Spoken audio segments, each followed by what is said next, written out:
Hello, everybody. Welcome to a daily dose of the Bible.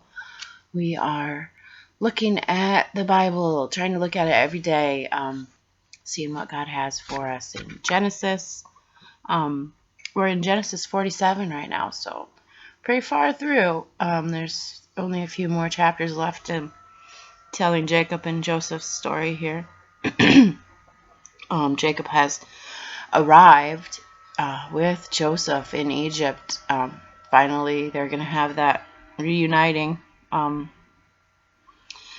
they get to, his brothers and father get to live in Egypt with like all of the great blessings. The Pharaoh says, I'll give them the best that I have, just like you, Joseph, and hooray for everything. So they have arrived and have been reunited. So chapter 47. Jacob blesses Pharaoh. Then Joseph went to see Pharaoh and told him, My father and my brothers have arrived from the land of Canaan. They have come with all their flocks and herds and possessions, and they are now in the region of Goshen. Joseph took 5 of his brothers with him and presented them to Pharaoh. And Pharaoh asked his brothers, What is your occupation? They replied, We, your servants, are shepherds, just like our ancestors. We have come to live here in Egypt for a while, for there is no pasture for our flocks in Canaan. The famine is very severe there. Please, we request permission to live in the region of Goshen. Then Pharaoh said to Joseph, Now that your father and brothers have joined you here, choose any place in the entire land of Egypt for them to live. Give them the best land of Egypt. Let them live in the region of Goshen, and if any of them have special skills, put them in charge of my livestock too. Then Joseph brought his father Jacob and presented him to Pharaoh. Jacob blessed Pharaoh. How old are you? Pharaoh asked him. Jacob replied, I have traveled this earth for 130 hard years, but my life has been short compared to the lives of my ancestors. I don't know why that made me tear up. Then Jacob blessed Pharaoh again before leaving his court. So Joseph assigned the best land of Egypt, the region of Ramses, to his father and his brothers, and he settled them there. Kitties. And he settled them there just as Pharaoh had commanded. And Joseph provided food for his father and his brother in amounts appropriate to the number of their dependents, including the smallest children.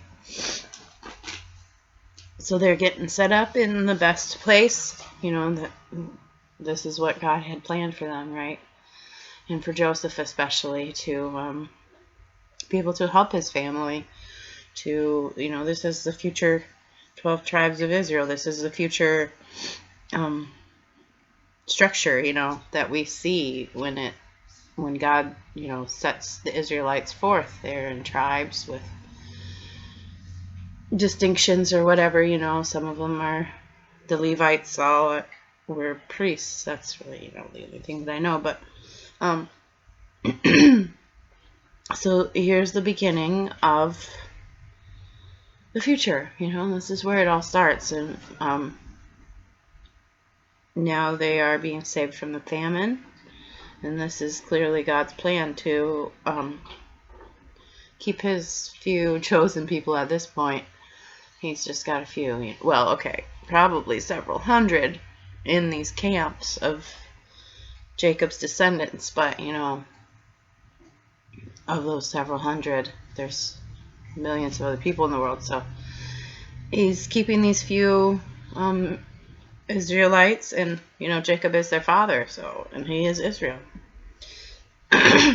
keeping them safe and alive, and keeping working with these people. So the next part is going to talk about Joseph's leadership in the famine. Meanwhile, the famine became so severe that all the food was used up, and people were starving throughout the lands of Egypt and Canaan.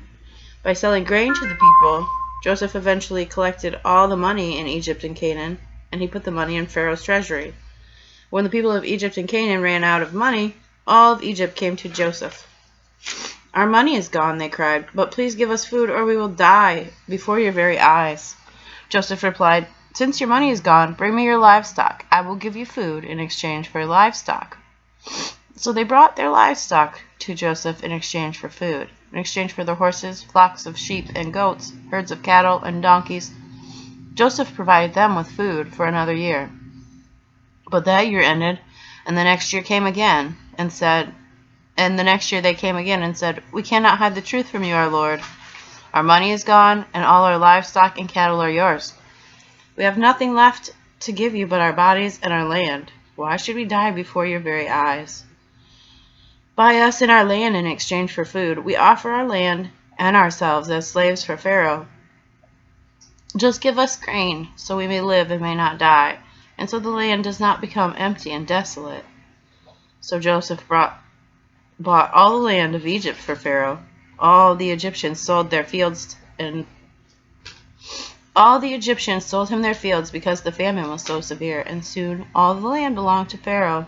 As for the people, he made them all slaves, from one end to the other of Egypt. The only land he did not buy was that belonging to the priests. They received an allotment of food directly from Pharaoh, so they did not need to sell their land. Then Joseph said to the people, "Look, today I bought you and your land for Pharaoh. I will provide you with seed so you can plant in the fields. Then when you harvest it, 1/5 of your crop will belong to Pharaoh. You may keep the remaining 4/5 as seed for your field and as food for you, your households, and your little ones." "You have saved our lives," they exclaimed. "May it please you, my lord, to let us be Pharaoh's servants." Joseph then issued a decree still in effect in the land of Egypt, that Pharaoh should receive 1/5 of all the crops of his own land. Only the land belonging to the priests was not given to Pharaoh. Meanwhile, the people of Israel settled in the region of Goshen. There they are called the people of Israel. In Egypt, there they acquired property, and they were fruitful, and their population grew rapidly. Jacob lived 17 years after his arrival in Egypt, so he lived 147 years in all. As the time of his death drew near, Jacob called his son Joseph and said to him, "Please do me this favor. Put your hand under my thigh and swear you will treat me with unfailing love by honoring this last request. Do not bury me in Egypt. When I die, please take my body out of Egypt and bury me with my ancestors." So Joseph promised, "I will do as you ask." "Swear that you will do it," Jacob insisted. So Joseph gave his oath, and Jacob bowed humbly at the head of his bed.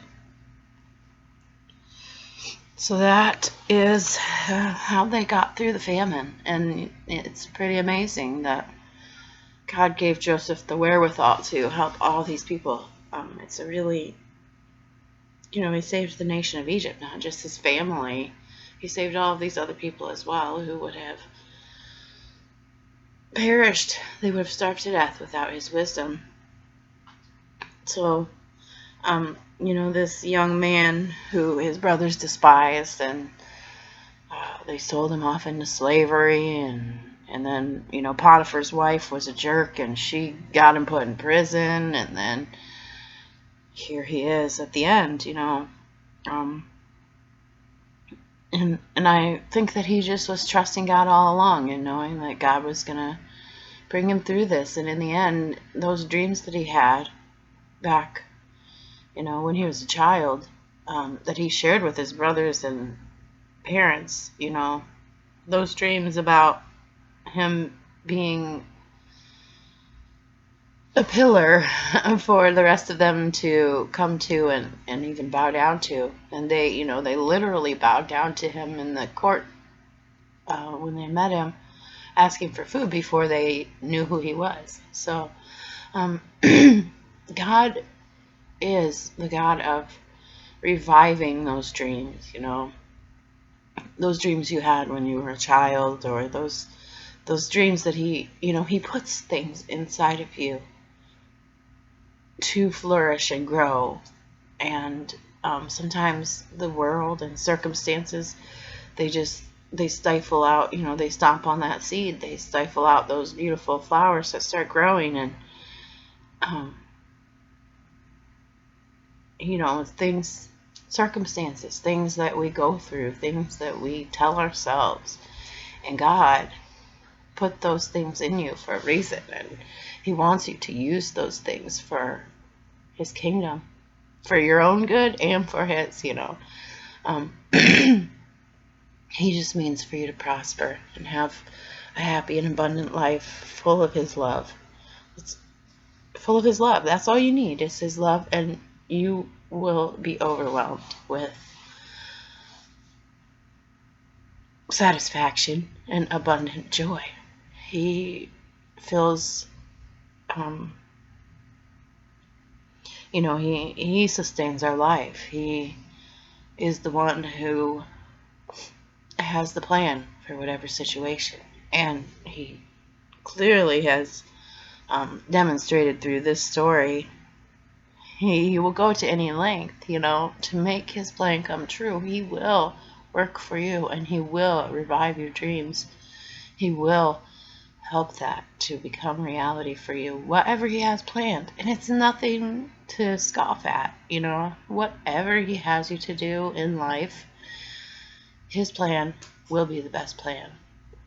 So just take that as a foundation, a building block for your faith, that that He has a plan for you. He is going to work for you. He already is. He always has been. He always will be.